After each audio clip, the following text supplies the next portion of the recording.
Welcome. I'm Kinetic Symphony. I hunt down and report on mysterious and weird, true stories, from glitches to the paranormal.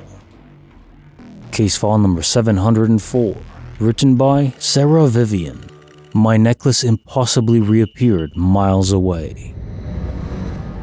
I was about 6, maybe 7 years old when this happened. I'm 31 now. My mom had given me an expensive gold or gold-plated necklace. I remember it having some kind of heart charm on it. I really adored this necklace. I looked at it as a cool adult thing that made me more mature given it was old and expensive. I was, and still am, precocious, so I guess at the time she believed in me to be more responsible with something as precious as this. I wore it all day at school, showing anyone and everyone how beautiful it was, expressing my excitement. Straight after school, I had to go to a babysitter's house who looked after several other kids, and of course, thought this would be a great place to show off my new necklace. However, as little kids tend to be, I was clumsy with it outside on the wood-planked porch, and ended up dropping the necklace, which landed on the ground beneath the tight floorboards in the dirt. Some of the other kids and myself tried to retrieve the necklace, but to no avail. I was devastated and felt like I failed my mom by losing the necklace. When she came to pick me up, I explained what happened and she herself tried to retrieve it, but once again, to no avail. So we ended up leaving empty-handed, with me being scolded on the way home for being irresponsible with such an expensive piece of jewelry. At the time, when you first walked into our house, my mom had a very small but tall entry table to place keys and wallets on when you first entered the house. We arrived at home, walked through the front door, and to our shock and surprise, the necklace we had abandoned that I lost through the floorboards of my babysitter's deck was sitting on the entry table. No one else lived with us besides my 11-year-old brother who was at a friend's house during the entire duration of all of this. He was not with us when our mom picked me up. He knew nothing about the necklace, and even if he had, there was no way he could have gone from the sitters with the necklace and back to our house before we got there.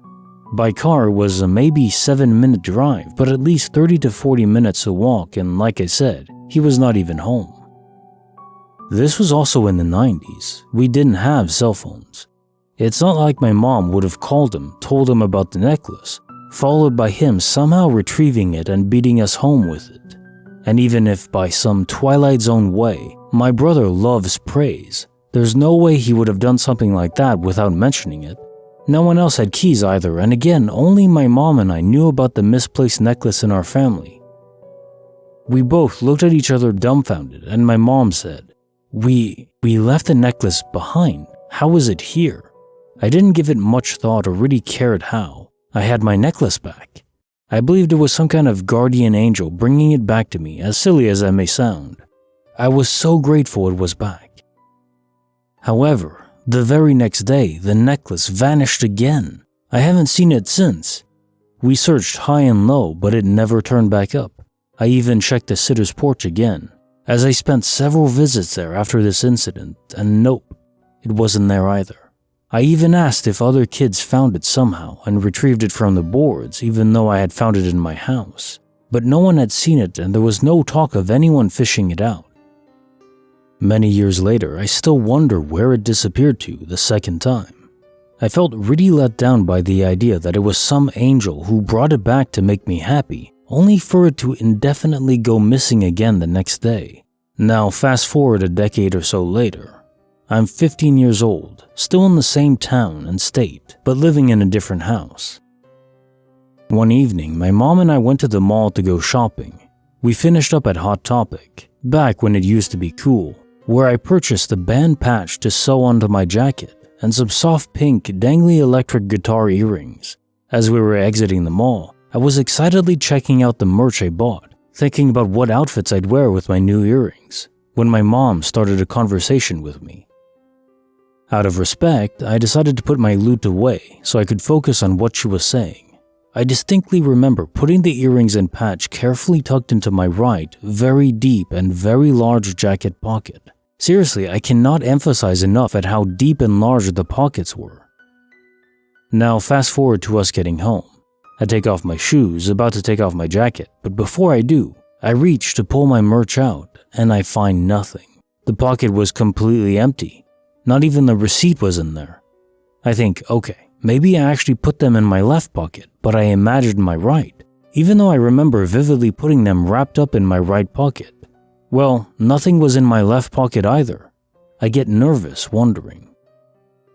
Okay, maybe somehow the stuff came out in the car? That doesn't seem right though. Remember how deep I said the pockets were? But for logic's sake, I checked the entire car. Again, I found nothing. I check outside underneath the car, in the driveway, the entryway, my pants pockets, everywhere. But they are absolutely nowhere to be found. I'm really upset at this point, and I tell my mom what's up. She checks everywhere I did and then some, but still neither of us can find the stuff. I sunk in defeat and just thought, whatever. Somehow I must have dropped them at the mall or the parking lot. I guess someone got real lucky at my expense, and went to bed pretty sad. The very next day, like within the first 2 minutes of being awake, I had this strong gut feeling that if I put my hand in my right jacket pocket, my earrings and patch would be inside. I couldn't even argue with this feeling. It felt like I already knew something. It was so strong. Almost a voice that I couldn't hear with my ears. So I obliged. I picked up my jacket, slipped my hand in the right pocket, and to my absolute shock and amazement were my earrings and band patch. No receipt though, which was the only thing missing, and still was never found, which was strange because I wrapped it around my stuff, but I didn't really care. I found my stuff. Immediately, I went to my mom and showed her the previous missing loot. Her eyes went huge and she was happy for me, but then asked where they were found. I replied, the place I left them before, in my right jacket pocket. She went pale with a shocked expression and she said, I checked your jacket last night. Those were not there. We looked at each other perplexed, and I shrugged. I wasn't really sure how to respond other than it must be the ghosts or the aliens picking on us again. The earrings and patch never went missing again after they were found, unlike the necklace. At the time, we really genuinely believed there was a trickster or something to that effect messing with me. My mom, brother, and myself were all very superstitious as a lot, and I mean a lot, of paranormal activity has happened my whole life. My brother and mom both claimed to have seen aliens multiple times, which is why we thought genuinely that it was something like that. But now, I'm not so sure. All I can say is, it was very strange, but I'm grateful I got my stuff back. Still wondering why whatever took my stuff kept the receipt. Case notes for file 704. My necklace impossibly reappeared miles away.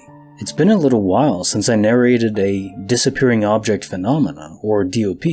I do love them, but there haven't been as many lately. Although of course this story happened a while ago, so it's not too surprising then. I would say this one exceeds them by a country mile.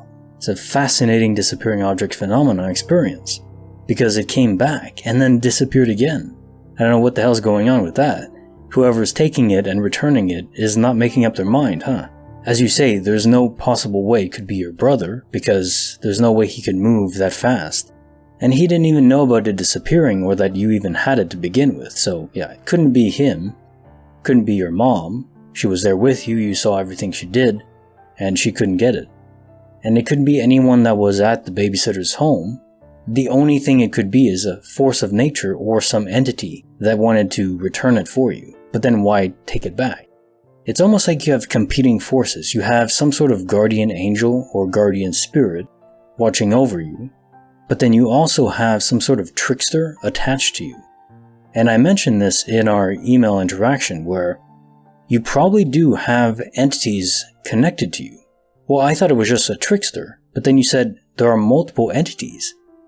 Could be. Normally spirits or echoes, they latch on to a specific object or location, but I guess there's no reason it couldn't be a person too. Maybe some family member that passed away, maybe even some cursed object. I could see that, where an echo latches onto an object, but if you interact with an object enough, hell, maybe it is even the necklace that's doing that. But then it was stolen away again, and the curse will still persist. So it's not really a curse exactly, it's almost like a charge that was passed along to you. And through this charge, the echo can remain tethered to you. So then you have this entity that's around. And apparently you have many more glitches where paranormal activity happened. So I could see that being quite logical. And I don't really think it's malicious, it's more of a trickster, a pranker. Again, something like I'd be if I was an echo. I'd love to mess around with people, not harmfully, but, I want to have some fun. Just make them question reality a little bit. Keep them on their toes.